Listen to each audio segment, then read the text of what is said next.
Да, МТС.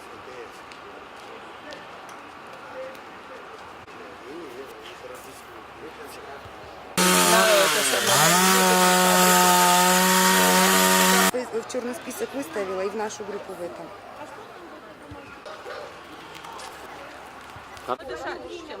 Во-первых, во-вторых, с помощью силы ставить. Вот, восстановленная стоимость 770. Ужас, они 5 бригад с утра подозвали. Так подло и вероломно. Да, вчера с депутатами договорились. Жел не надо. Жел не надо.